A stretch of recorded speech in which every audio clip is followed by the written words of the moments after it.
오늘 저는 여러분과 함께 변화의 능력 십자가라는 제목으로 말씀을 나누겠습니다. 모세가 이스라엘 백성을 거느리고 홍해를 건너 수르 광야로 들어가서 사흘 길을 들어가도 물을 발견할 수 없었습니다. 사람이 사흘 동안 물을 마시지 않고 살 수가 있나요? 입술이 트고 혀가 입천장에 붙었습니다. 물 달라는 소리가 아우성입니다. 그런데 그들이 연못물을 발견했는데 뛰어가서 마시보니 물이 써서 마실 수가 없었습니다. 물을 마신 사람마다 토하고 뒹굽니다. 그러고 통곡을 하고 울면서 모세야 우리에게 물을 달라, 우리가 물이 없어 죽겠다고 하니까 모세가 하나님께 기도하며 그 연못가에 있는 한 나무를 지시하시는지라 그 나무를 가지 꺾어서 연못물에 던지니 쓴물이 달아져서 마음껏 물을 마시고 희가를 해결했다는 말씀이 기록되어 있습니다. 이는 굉장히 의미심장한 말입니다. 왜냐하면 우리가 예수를 믿고 신앙생활로 들어온 것은 마치 홍해를 건너온 것과 같습니다. 마귀의 지배에서 벗어나서 홍해를 건너오는 것이 중생의 체험과 같습니다. 그래서 이 세상 광야의 길을 지나 천국 가나안 땅으로 들어가는데 이 광야를 지나는 동안에 우리는 별 도리 없이 많은 쓴물이 마음속에 생겨나는 것입니다. 인간 세상에 사는 동안 평안한 일만 있을 수가 없어요. 마음속에 쓴물이 생겨나서 쓴물을 마시고 고통을 당하고 심신이 병들고 슬프고 불행해지는 것입니다. 이 쓴물을 무엇으로 달게 하고 우리가 이 광야 여행길을 편안하게 할 수 있겠습니까? 이 쓴물을 달게 하는 것은 나무가지를 꺾어 던져야 된다고 하는데 그 나무가지가 바로 십자가를 상징하는 것입니다. 예수 그리스도의 십자가를 끌어안으면 십자가의 보혈의 은혜로 우리 마음속에 쓴물이 달아진다는 것을 성경은 상징적으로 우리에게 가르쳐주고 있는 것입니다.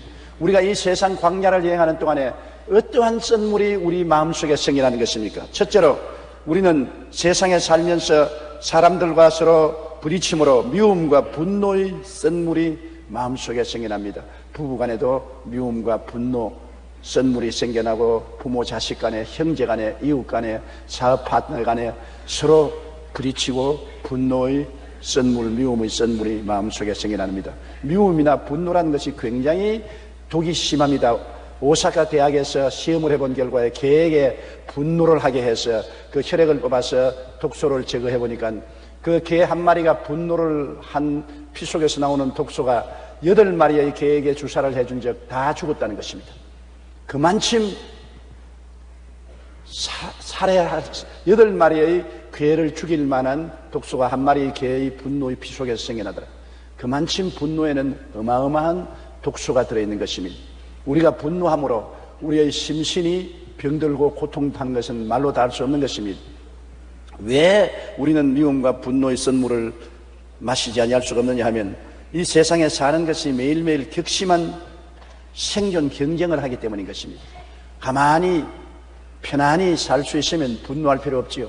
그러나 생존 경쟁에서 밀고 밀리고 쫓고 쫓기는 가운데 서로 상처를 입고 분노가 생기고 미움이 생겨나는 것입니다. 욥기 5장 2절에 분노가 미련한 자를 죽이고 시기가 어리석은 자를 멸하느니라고 말했습니다.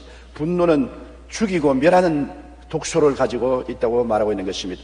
우리나라 30, 40대 남자들은 피곤합니다. 직장에서는 선배와 상사의 눈치를 봐야 하고 밑에서 언제든지 치어 올라오는 후배들을 견제해야 합니다. IMF 이후 퇴직의 압력도 만만치 않습니다. 가정에서도 남자들은 편하지 않습니다. 과거와 같이 아버지로서의 군의와 힘보다는 아이를 중심으로 하는 풍조로 인해 자녀들의 눈치를 봅니다. 그래서 그런지 우리나라 30, 40대 남자 사망률이 세계에서 1위가 되어 있습니다. 통계청이 발표한 우리나라 40대 남자의 2004년 사망 원인 통계 결과를 보면 사망 원인 1위가 40%로 간질환입니다. 2위는 자살이 43%, 3위는 간암이 35%, 4위는 뇌졸중이 28% 순입니다. 이러한 결과를 보면 우리나라 40대 남자가 생존 경쟁의 치열한 생활 속에서 얼마나 미움과 분노가 마음을 억압하고 피곤하고 고달픈 생활을 하고 있다는 것을 보여주는 것입니다. 삶의 경쟁 속에 별 도리 없이 사람들은 시달리기 때문에 미움과 분노의 스트레스에 걸리게 되어 있는 것입니다. 그럴 뿐 아니라 끊임없이 시간과 삶에 쫓기는 생활을 하는 것입니다. 여기다 농경생활 시대는 해가 떠서 일어날 수도 있고 또 늦게 일하더라도 쫓기지 않고 쉬엄쉬엄 일할 수가 있는 것입니다. 오늘날은 그렇지 않아요. 모든 것이 스케줄에 딱 짜 있어서 아침 정시에 출근해야 되고 일해야 되고 일을 성취해야 되기 때문에 끊임없이 시간과 삶에 쫓기는 노예 생활을 하므로 긴장과 고통이 계속합니다. 그렇기 때문에 팽팽한 신경이 긴장된 가운데서 조금만 건드려도 분노를 하고 미움이 생기고 다툼이 생기게 되는 것입니다. 전도서 2장 23절에 일평생에 근심하며 수고하는 것이 슬픔뿐이라 그의 마음이 밤에도 쉬지 못한다고 했는데 정말 매일같이 긴장하고 슬퍼하고 쉬지 못하는 삶을 살고 있는 것입니다. 무엇을 하든지 우리의 삶 속에는 더 많은 성과를 요구하는 것입니다. 별 도리 없이 성과를 이루지 못하면 직장도 떨어지게 되는 것입니다. 이번 발표해 보니까 서울시청에서는 공무원이 성과를 이루지 못하면 퇴직시키겠다는 발표를 한 것을 보았습니다. 그러므로 성과를 나타내려고 끊임없이 뛰고 긴장해야 되는 것입니다. 지난달 신문에서 직장인 1,735명을 대상으로 직장인 일중독 증후군에 대한 조사 결과가 실린 것을 보았습니다. 거기에 보면 조사에 참여한 사람 중 절반이 넘는 51.2%가 자신은 일중독에 걸렸다고 말했습니다. 한국 사람들은 일을 많이 하기로 유명한데 OECD 국가 중 당연히 최고라고 합니다. 세상에서 일본 사람을 게을리 보이게 하는 유일한 민족은 한국 사람밖에 없답니다. 일에 대한 태도를 한국, 미국, 일본, 독일과 비교해보면 한국의 일 중독 현상이 더욱 명확하게 드러납니다. 자신의 삶에서 무엇이 중요한가라는 질문에 대해 일본과 독일 사람은 가족과의 시간을 1순위로 꼽는 반면에 한국 사람들은 삶에서 가장 중요한 것이 무엇이냐 하니까 만족스러운 일자리로 꼽았는 것입니다. 그러므로 한국 사람에게는 자나 깨나 일밖에 없는 것입니다. 그러므로 그 일 가운데 다가오는 긴장과 스트레스로 말미암아 마음의 미움과 분노가 쌓여지는 것입니다. 그뿐 아닙니다. 세상의 삶에는 우리가 자선사회 속에 살고 있지 않지 않습니까? 모두 다 이기주의와 황금 만능주의로 뛰게 되는 것입니다. 모두 다 나만 보고 뛰지 남을 보지 않습니다. 사람들이 유리창 밖으로 보면 세상에 산도 보이고 들도 보이고 강도 보이고 사람들도 보이지요. 거울을 들여다보면 똑같은 유리인데 자기밖에 안 보이는 것입니다. 이기주의와 황금 만능주의가 마음을 덮으면 자기밖에 안 보여요. 눈에 보이는 것 없어요. 산도 물도 들도 사람도 안 보여요. 모두 다 내 이기주의적 내 중심밖에는 보이지 않는 것입니다.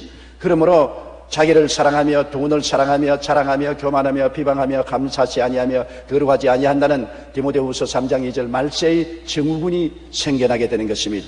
그럴 뿐 아니라 이 세상에는 이해할 수 있는 대화가 부족한 것입니다. 모두 다 만인이 만인을 상대해서 경쟁을 하고 있기 때문에 서로 마음을 터놓고 대화를 할 수 있는 사람이 없습니다. 누구에게 정말 마음을 터놓고 대화를 합니까?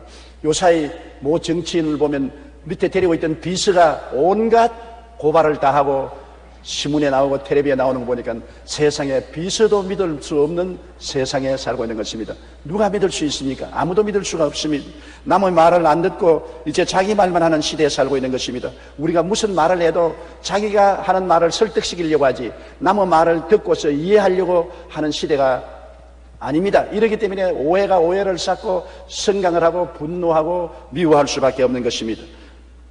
잠언서 12장 16절에 미련한 자는 당장 분노를 나타내거니와 슬기로운 자는 수욕을 참는데 오늘날 우리는 수욕을 참지 못합니다. 미련하니까 당장 분노하고 미워하고 분을 나타내게 되는 것입니다. 이러한 일들이 마음에 미움의 씨앗이 되고 분노로 폭발하게 되는 것입니다. 이 모든 일을 어떻게 우리가 해결할 수 있겠습니까? 예수 그리스도의 십자가의 사랑과 포용으로만이 선물이 달아질 수 있는 것입니다. 이 여러 가지 사회적 현상으로 다가오는 마음의 미움과 분노의 쓴물을 달게 하지 아니하면 그 독이 우리 영을 죽이고 마음을 죽이고 육체를 죽이고 생활을 파탄에 이르게 하는 것입니다. 도적질하고 죽이고 멸망시키는 독이 되는 것입니다. 이 독을 해독하기 위해서는 우리가 예수 그리스도의 십자가를 끌어안고 그리스도의 은혜를 받아야 되는 것입니다. 예수님의 은혜를 받으면 모든 미움이 사라지고 분노가 사라지고 마음속에 사랑과 평화를 가질 수가 있는 것입니다. 요한일서 4장 10절에 사랑은 여기 있으니 우리가 하나님을 사랑한 것이 아니요 하나님이 우리를 사랑하사 우리 죄를 수하기 위하여 화목제물로 그 아들을 보내셨습니다. 그러므로 에베소 4장 32절에 서로 친절하게 하며 불쌍히 여기며 서로 용서하기를 하나님이 그리스도 안에서 너희를 용서하심과 같이 하라. 이와 같은 은혜는 십자가를 끊어 안을 때 십자가를 통한 보혈의 역사와 성령의 역사로 우리 마음속에 변화가 와야만 되는 것입니다. 변화는 내 힘으로 가져올 수 없어요. 내 힘으로 미움을 해독시킬 수가 없고 분노를 잠재울 수가 없습니다. 십자가를 통해서 나타나는 보혈의 능력과 성령의 은혜가 우리 마음을 해독시키고 변화시켜 줄 수가 있는 것입니다. 그러므로 주님은 매일같이 우리가 십자가 밑에 나와서 주님을 바라보고 기도하고 주님께 의지하기를 원하시는 것입니다. 매일매일 주님은 우리 마음을 해독해 주시고 변화시켜 주시고 미움과 분노 대신에 사랑과 인내를 주시기를 원하시고 계신 것입니다. 십자가를 마음속에 던지지 않고 미움의 쓴 연못물을 달게 할 수가 없습니다. 미움의 쓴 연못물을 마시고 고통과 괴로움을 안 당할 사람은 아무도 없기 때문인 것입니다. 둘째로 우리가 이 세상을 살아가면서 마음에 생기는 쓴물은 공포와 불안의 쓴물입니다. 누구를 불구하고 이 세상에 사는 사람 가슴을 쓰러뜨리며 공포와 불안을 느끼지 않은 사람은 없습니다. 매일매일 공포와 불안이 우리를 엄습해 오는 것입니다. 어린아이가 세상에 태어나면 두 가지 공포를 가지고 있다는 것입니다. 큰 소리를 지르면 어린아이가 울고 높은 데서 떨어뜨리면 어린아이가 굉장히 두려워합니다. 어른들은 그것도 모르고 어린아이 좋아한다고 던졌다가 않고 던졌다가 하는데 애들은 기걸 초풍을 하는 것입니다. 높은 데서 떨어지는 공포와 큰 고함 소리의 공포가 어린아이들은 태어날 때부터 가지고 있는 것입니다. 자라나면서 이것이 우리의 다른 형태의 공포로 달아나는 것입니다. 어른들은 큰 소리가 아니라 비난과 비평받는 데 대한 불안을 가지고 있는 것입니다. 가정에서도 아내는 남편에게 비난과 공격을 받을까 불안해하고 남편은 아내에게 비난과 공격을 받을까 불안해하는 것입니다. 자녀는 부모에게 공격을 받을까 불안해하고 공포를 가지고 있습니다. 세상에 나가면 어느 곳에 가든지 비난과 비평받는 것을 두려워하고 항상 몸을 움츠리는 것입니다. 시편 38편 19절에도 보면 내 원수가 활발하며 강하고 부당하게 나를 미워하는 자가 많다고 미워하는 사람들에 대한 불안과 공포를 말하고 있는 것입니다. 요사이는 더구나 인터넷 악플들이 올라오는 것입니다. 인터넷을 열면은 홈페이지에 온갖 칭찬도 있지만 욕이 다 있단 말입니다. 그 욕짓거리를 읽고 난 다음 아름다운 미모의 탤런트들이 세상을 하직할 정도로 좌절과 절망을 느낍니다.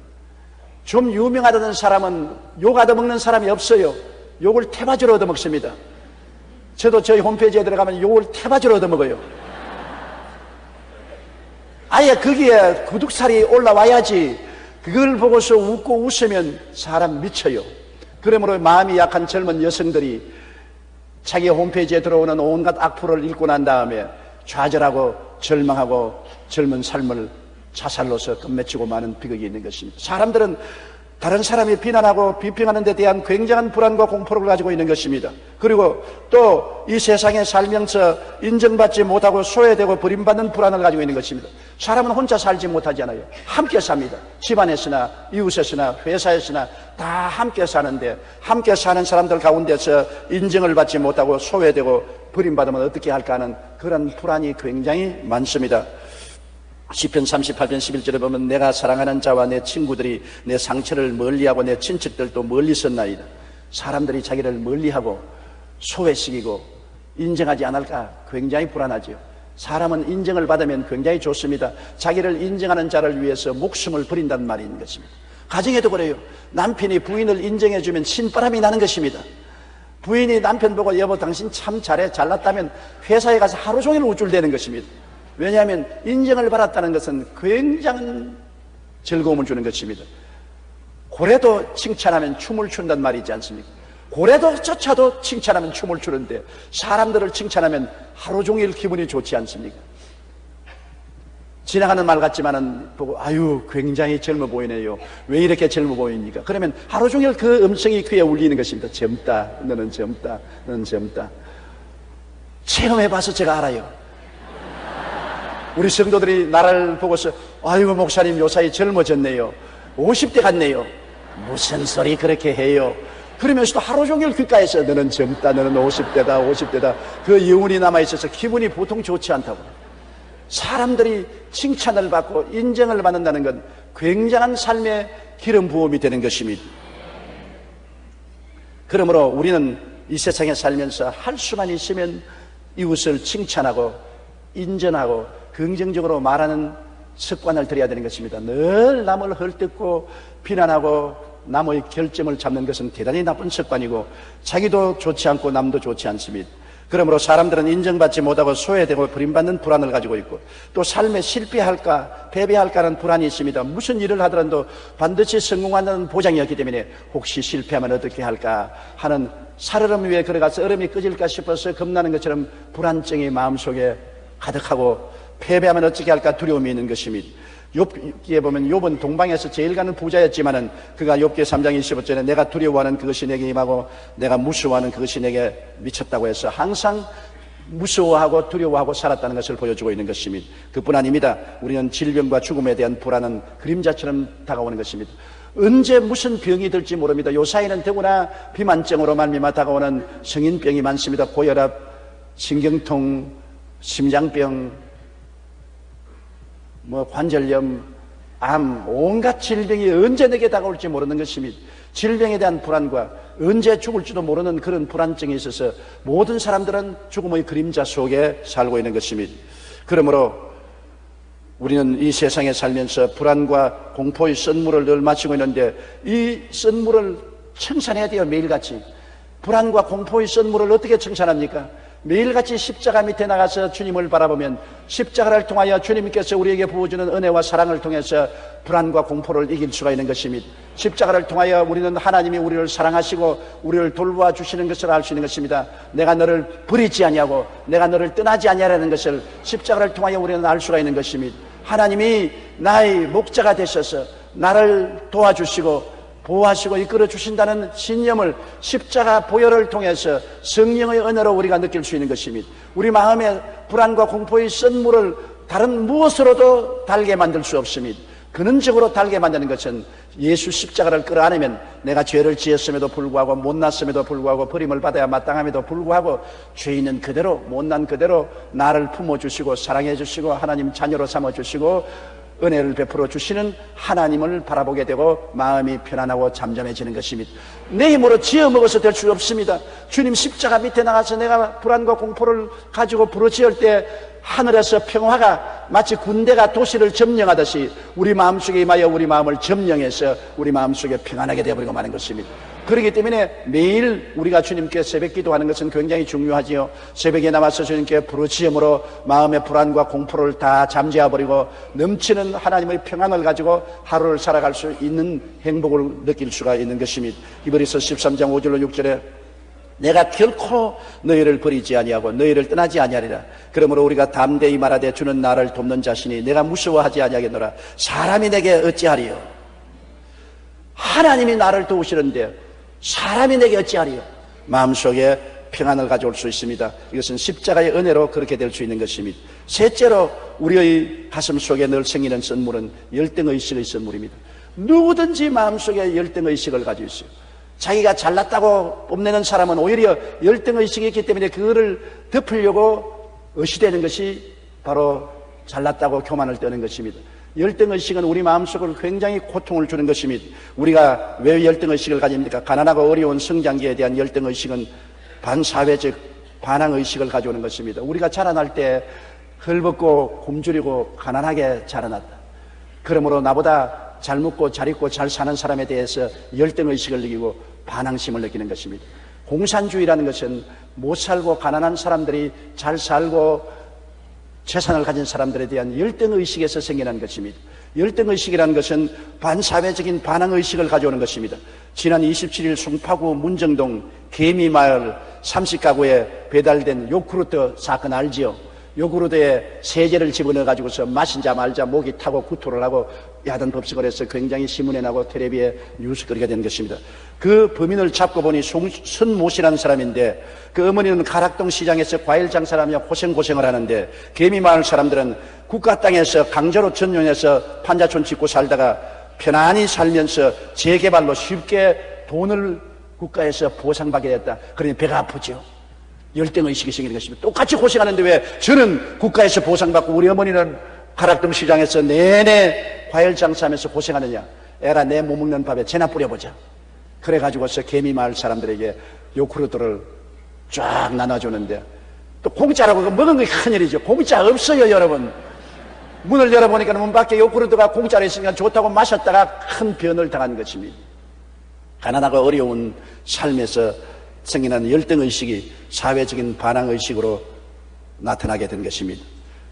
오스트리아의 작은 독재자로 불렸던 돌푸스 수상은 나치스에 의해 암살당했습니다. 한 번은 신문기자가 돌푸스 수상의 어머니를 인터뷰했습니다. 그 어머니 역시 키가 135cm의 단신이었습니다. 그녀는 자기 아들에 대하여 이렇게 말했습니다. 제 아들은 결코 야망을 가진 사람이 아니었습니다. 돌푸스는 소년 시절 목사가 되길 꿈을 가지고 있었어요. 그런데 주위에서 너처럼 키가 작은 사람은 어떻게 목사가 되겠냐고 놀려댔습니다. 돌푸스는 그때부터 열등감을 갖기 시작했고 결국은 열등감을 없애기 위해서 정치계로 뛰어들어가서 독재자가 되고 어마어마한 독재를 행했다고 말한 것입니다. 이처럼 열등감은 치유되지 못하고 남아있으면 성격과 기질에 영향을 미치고 다른 사람에게도 좋지 못한 영향을 미치게 되는 것입니다. 그뿐 아니라 우리는 열등의식을 가지는 것은 교육적 과정에 대한 열등의식인 것입니다. 지방대학을 나온 사람은 서울에 있는 대학에 나온 사람에게 열등의식을 느끼고, 서울에 있는 대학에는 서울대학이나 고려대학, 연세대학을 안 나오면 열등의식을 느끼고, 한국의 대학을 나온 사람은 미국의 대학 나온 사람에게 열등의식을 느끼고, 학교 학문에 대한 열등의식이 굉장히 많습니다. 그래서 에라까지 조기에 입학을 미국에서 공부시키자고 초등학교, 중등학교, 고등학교 학생들을 미국으로 보내고, 어머니는 미국 가 있고 아버지는 한국에서 있고 기러기 아빠 기러기 엄마가 돼서 태평양을 건너 목을 쭉 내밀고 꾹꾹꾹 그러다가 가정이 깨어지고 낭패 이러고 비극이 다가오는 것입니다. 이런 것은 모두 다 교육적 과정에 대한 열등의식인 것입니다. 사실은 이 세상에서 공부 많이 했다고 성공해서 살지 않습니다. 머리 좋다고 이 세상에 성공하고 살지 않습니다. 예수 잘 믿어야 성공하고 사는 것입니다. 하나님이 문을 열면 닫을 자가 없고 하나님이 문을 닫아 놓으면 열 자가 없는데, 이 세상에 어떤 시골에 자랐을지라도 예수 잘 믿고 하나님 잘 섬기면 성령이 함께 계셔서 머리가 되고 꼴이 되지 않게 만들어주는 것입니다. 사람이 방향을 잘못 잡으면 안 되는 것입니다.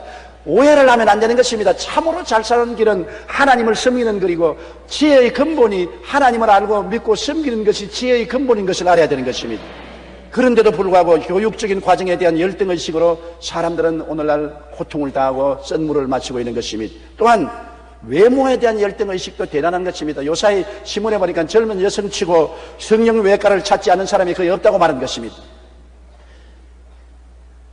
요사이 농담에 천당에 들어가는데 시간이 상당히 오래 걸린답니다. 왜냐하면 하나님 천사가 와서 들어오는 사람 신분 조사를 하는데 사진에 나온 거라고 본인하고 얼굴이 틀리니까 이거 틀리지 않느냐? 아이고, 그때는 성형외과에 수술하기 전이고 지금 수술해서 틀립니다. 그걸 알아보는데 시간이 걸린다고 한답니다. 그만큼 많은 사람이 성형수술을 했습니다. 성형수술은 다른 사람 보라고 하는 것보다도 자기 마음의 외모에 대한 열등의식을 커버하려고 하는 것입니다. 며칠 전에 우리 집사람이 제게 와서 당신 가발 몇 개냐? 그랬어요. 4개. 왜 4개나 가발을 만들었어?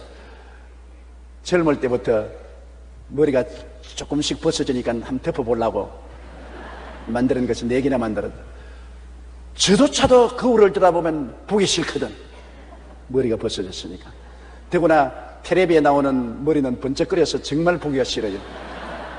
그래서 가발로 덮어보려고 하다가 성도들이 너무 웃어서 그만 못 덮었으니까. 사람들마다 자기 외모에 대한 열등의식을 가지고 있습니다. 날 좀 보소, 날 좀 보소, 동디 섣달 꽃본 듯이 날 좀 보소 할 정도로 자랑할 수 있는 사람은 극히 드뭅니다. 아무리 잘났어도 자기 얼굴의 어느 부분적으로 못난 것에 대한 열등의식을 가지고 있는 것입니다. 하나님은 사람을 외모로 보지 않습니다. 이새의 아들이 8명이 있었는데 사무엘이 하나님의 뜻을 따라 기름 부어서 그중 아들 중에 한 사람에게 왕을 만들려고 하는데 이새가 사무엘에게 7 아들만 데려왔습니다. 첫째 아들, 와 잘생겼다. 하나님이 아니야, 버렸다. 둘째 아들, 사무엘이 보니 와 이 왕이 될 만하구나. 하나님이 버렸다. 셋째 아들, 와 이놈도 잘생기는데 하나님이 그놈도 버렸다. 7째까지 나왔는데 하나님이 다 버렸답니다. 그래서 사무엘이 이새에게 물으시면 또 아들 하나 없느냐? 하나 있기는 있지만 그거는 우리 집에서 아주 못난 놈이에요. 별 볼 일 없어서 내가 아예 데리고도 안 나왔어요. 그놈은 저 산에서 지금 양을 치고 있습니다. 그런 말 하지 마세요. 걔를 데리고 오세요. 그래서 다윗이 별 볼 일 없다고 생각하는 아버지의 뜻에도 불구하고 데려와서 사무엘 앞에 서니까 하나님이 보아라. 이 사람을 내가 택해서 이스라엘의 왕으로 삼았으니 얘에게 기름을 부어라. 하나님은 사람을 외모로 보지 않고 속 사람을 보는 것입니다. 외모가 아무리 잘나도 하나님은 속 사람을 보아서 속 사람이 합격 안 하면 외모가 무슨 소용이 있습니까? 하나님께 잘 배워야 출세를 하고 성공을 하고 행복하고 잘 사는 것이지 사람에게 잘 배워봤자 별 소용없지 않습니까? 사무엘상 16장 7절에 야훼께서 사무엘에게 이르시되 그 용모와 키를 보지 말라. 내가 이미 그를 버렸노라. 내가 보는 것은 사람과 같지 아니하니 사람은 외모를 보거니와 나 야훼는 중심을 보나니라. 그 다음 또 우리가 이 세상에 살면은 국가적인 열등의식이 있습니다. 우리는 오랜 세월 동안 5,000년 역사 가운데 수없이 중국 사람들에게 침략을 당하고 중국의 지발을 받았기 때문에 중국에 대해서 국가적인 문화적인 열등의식을 늘 가지고 있습니다. 거기에다가 일본에 36년 동안 지배를 당했으므로 언제나 일본에 대해서 열등의식, 좌절감을 가지고 있습니다. 그래서 3.1절만 되면 일본에 대해서 분노를 퍼붓고 8.15만 되면 분노를 퍼붓습니다. 그러나 우리가 이러한 유아적인 분노를 벗어버려야 되는 것입니다. 열등의식과 좌절감, 국가적인 열등의식과 좌절감을 늘 품고 살면은 여러분 성공하지 못합니다. 열등의식과 좌절감은 자동차를 운전하는 사람의 백미러를 쳐다보는 것과 한 가지가 있습니다. 자동차를 운전하면서 자꾸 백미러를 쳐다보고 뒤에 뭐가 오느냐고 자꾸 보면 앞에 추돌하고 마는 것입니다. 뒤에 것은 잊어버리고 표대를 향하여 앞으로 나가야 되는 것입니다. 중국과 과거에 우리가 당했던 서름도 잊어버려야 되고 이제는 일본에게 침략을 당해서 우리가 고통을 당했던 것도 잊을 때가 왔습니다.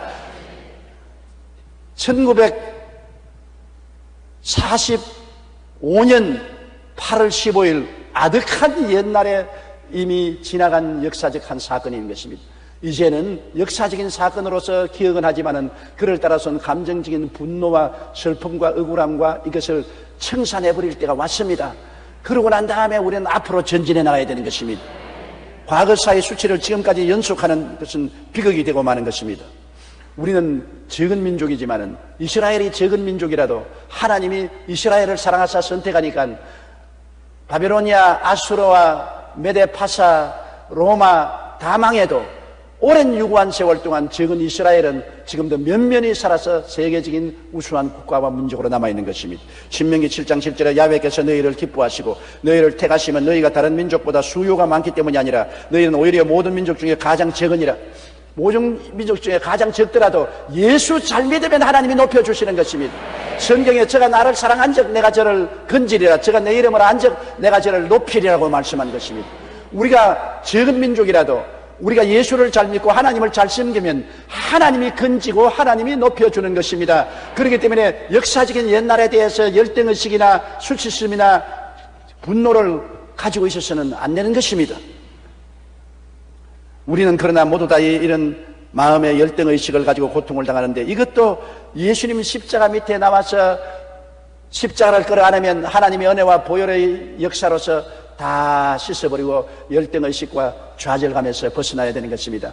나의 상담실에 한번 상담한 젊은 부부의 이야기가 늘 머릿속에서 떠나지 않습니다. 사장 아들이 아버지 회사에 왔다 갔다 하다가 직원으로 있는 아버지 비서실에서 일하는 이쁜 아가씨가 탐이 나서 데이트를 하고 결혼에 성공을 했는데 이 아가씨는 가난한 집 출신입니다. 그런데 이 아들이 이 여성하고 결혼하고 난 다음 굉장히 행복했어요. 그러나 그 부인은 행복하지 않습니다. 왜냐하면 열등의식 때문에. 그 아들이 그 아내를 데리고서 좋은 식당에 가서 아름다운 환경 가운데서 맛있는 음식을 주문해서 먹을 때마다 하는 말이 너 친정에서는 못 먹어봤지. 그거 할 수 있는 말입니다. 친정에서 못 먹었죠. 가난한데 뭘 먹기를 먹었어요. 그러면 막 웃으면서 못 먹어봤어요. 당신 덕분에 호강합니다. 그러면 될 건데 그래 꼬부라져. 뭐 어쩌고 어째. 너는 부잣집 아들이니까 이거 잘 먹었는데 날 보고서 왜 음식 가지고 친정까지 끌어다니느냐. 열등의식 때문에 마음에 상처를 입었습니다. 부인이 좋은 옷 입고 아름다운 모습으로 나타나는 것이 좋아서 백화점에 가서 좋은 옷을 사주는 것은 좋은데 꼭 사줘서 집에 데려와서 너 친정에서는 이런 옷 못 입어봤지. 내게 시집 왔으니 입어보지 않냐. 그 말에 그냥 굉장히 충격을 느꼈습니다. 이래서 모든 일에 이 남자는 아무 의미 없이 평범하게 이야기하는데 그 부인은 굉장한 충격으로 받아들이는 것은 부인의 생활 과정을 통한 열등의식 때문인 것입니다. 결국에는 그 부인이 신앙상담 와서는 말이 나는 좋은 집도 싫고요, 좋은 음식도 싫고요, 좋은 옷도 싫고요, 내 정도에 맞는 남자하고 살아야지 이 남자하고는 못 살겠습니다. 이 남자는 나하고 레벨이 틀리기 때문에 나하고 대화가 안 되고 항상 나에게 슬픔을 갖다 주고 나의 열등의식을 살아나게 합니다. 그 열등의식이란 여러분 무서운 것입니다. 그러나 우리가 예수님 안에 들어오면 열등의식이 없어지는 것은 그리스도의 십자가를 통하여 구원받아 하나님 백성이 되면 우리는 택하신 족속이요 왕같은 제사장이요 거룩한 나라요 그의 소유된 백성이 되는 것입니다. 하나님의 자녀가 되고 예수님의 신부가 되고 하늘나라를 상속으로 받는 사람이 되는데 무슨 열등의식이 있을 수가 있는 것입니까? 예수님 십자가를 끌어안으면 열등의식의 선물이 닳아져 버리고 마는 것입니다. 그렇기 때문에 우리는 매일같이 열등의식이 안 생길 수는 없으나 이 열등의식을 십자가를 통해서 달도록 변화를 가져와야 되는 것입니다. 십자가를 통해서 은혜를 받고 보면 높고 낮은 것이 없어요. 교회에 와서 높고 낮은 것이 있습니까? 교회에 높은 사람이라고 해서 좋은 자리에 앉고 낮은 사람에서 낮은 자리에 앉는 것이 있습니까? 교회에 오면 전부 다 하나님의 자녀들이요 하늘나라를 상속으로 받을 그리스도의 신부들인데 너나 나나 같은데 뭘 열등의식과 좌절감을 느낄 수가 있는 것입니까? 넷째로 선물은 인생을 살면서 좌절감과 낙심의 선물인 것입니다.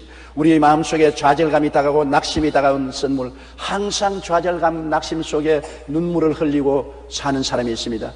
내가 아는 한 사람은 부인이 죽은 지 벌써 근 10년이 다 돼가는데 지금도 그 방 안에 부인의 사진과 유품을 그대로 고스란히 두고서 밤낮 부인 쳐다보고 울고 직장도 갖지 않고 술을 마시고 폐인이 되어 있는 것입니다. 그리고 사람들마다 오면 자기 부인 잃어버린 슬픔을 말하는 것입니다. 사람들은 한두 마디 동정을 하지만 그것도 한두 해가 아니고 10년이 가까워오니까 이제 너덜머리가 나는 것입니다.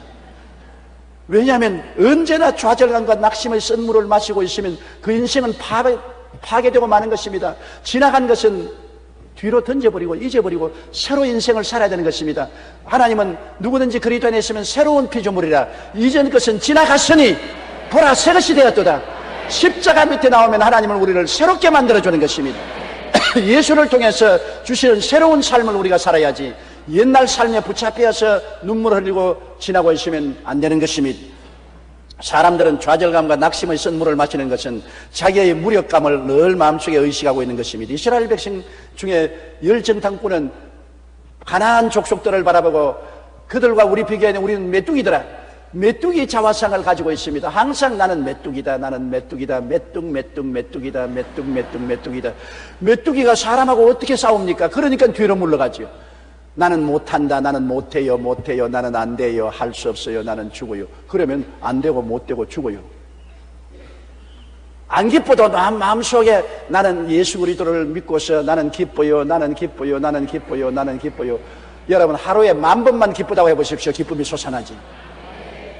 약한 사람도 나는 강해요, 나는 강해요, 나는 강해요, 나는 강해요, 나는 약하지 않아요, 나는 강해요, 나는 강해요. 아침, 점심, 저녁으로 한 100번씩만 하루에 300번만 연약이 한 길로 왔다가 7길로 도망치고 마는 것입니다. 항상 자기의 좌절감과 낙심의 썬물을 마시고 사람들이 성공할 수가 없는 것입니다. 자기의 자화상을 바꿔야 돼요. 자기의 무력한 인식을 가지고 늘 썬물을 마시면 안 돼요. 항상 환경을 부정적으로 바라보는 마음은 안 되지 않아요. 무엇을 바라봐도 부정적으로 바라봅니다. 이스라엘 열정탐꾼이 유대 광야를 바라보고 와 주민을 삼키는 광야구나. 광야를 바라보고 주민을 삼키니 저곳에 갔다가는 우리들 다 삼킴을 받겠다 했습니다. 그러나 여호수아와 갈렙은 와 넓은 땅 하나님이 젖과 꿀이 흐르도록 만들 땅이 이렇게 많구나. 똑같은 땅을 보는데 주민을 삼키는 땅이라고 보고 다른 사람은 하나님이 계심으로 젖과 꿀이 흐르게 만들 땅이라고 보는 것입니다. 항상 환경을 부정적으로 보는 마음을 가지고 있으면 마음이 광야가 되고 사망이 되어버리고 인생을 성공적으로 살 수 없는 것입니다. 하나님이 계심으로 모든 슬픔은 기쁨으로, 좌절은 희망으로, 죽음은 삶으로 바꿀 수 있는 것을 믿어야 되는 것입니다. 하나님이 같이 계시면 달라질 수 있습니다. 빌립은 5,000명 남자와 수만 명 부녀자들을 보고 못 먹인다고 말했었습니다. 그러나 안드레는 먹인다고 말했었습니다. 빌립은 광야니 못 먹이고 돈이 없으니 못 먹이고 사람이 많으니 못 먹이고 떡 살 곳이 없으니 못 먹인다 했으나 안드레는 그럼에도 불구하고 먹일 수 있다. 왜? 예수님이 같이 계시기 때문에, 예수님이 기적을 행하기 때문에 먹일 수가 있다고 생각하는 것입니다. 결국 빌립은 못 먹였으나 안드레는 보리떡 5개와 물고기 2마리로 먹였습니다. 여러분, 우리는 예수님 십자가를 끌어안고 예수님과 함께 있으면 주님이 모든 일에 기적을 행하시는 것을 믿어서 긍정적이 되어야 되는 것입니다. 우리의 마음속에 부정적인 환경을 바라보고 희망에 등 돌린 태도를 가져서는 안 되는 것입니다. 우리는 절대 절망해서 절대 희망을 가진 사람인 것입니다. 왜냐하면 예수님은 죽어서 절망 아닙니까? 무덤에 들어간 지 사흘 만에 부활하셔서 사망과 음부를 영원히 멸해버리기 때문에 예수님이 계신 곳에는 부활밖에 없는 것입니다. 사업이 망했습니까? 예수님이 들어오면 부활할 것입니다. 가정이 망했습니까? 예수님이 들어오면 부활할 것입니다. 마음이 절망 중입니까? 예수님이 들어오면 부활할 것입니다. 실망했습니까? 예수님이 들어오면 부활할 것입니다. 우리는 부활의 그리스도를 모시고 사는 것입니다. 앉아도 서도 사나 죽으나 그리스도의 십자가를 우리가 바라보고 끌어안으면 그리스도는 십자가를 통하여 우리를 용서하시고 사랑하시고 치료하시고 부활의 생명을 부어주시는 것입니다. 기독교 신앙의 위대함은 부활이 있기 때문에 위대한 것입니다. 지금 겨울이 지나가고 있는 것입니다. 눈이 녹습니다. 왜? 봄이 다가오기 때문인 것입니다. 봄이 오면 아무리 싸나운 겨울도 봄을 이길 수가 없는 것입니다. 예수님이 계시면 아무리 싸나운 죽음도 절대로 대항할 수 없습니다. 부활에 녹아져 버리고 마는 것입니다. 그리스도는 부활이요 생명이니 우리와 같이 부활과 생명으로 같이 계심으로 여러분은 영혼이 잘됨같이 범사에 잘되며 강건하고 생명을 얻되 넘치게 얻지 아니할 수가 없는 것입니다. 부활합니다. 부활합니다. 광야가 꽃동산이 되는 것입니다. 사막이 물된 동산이 되는 것입니다. 왜? 주님이 부활한 능력으로 우리와 같이 계시기 때문인 것입니다.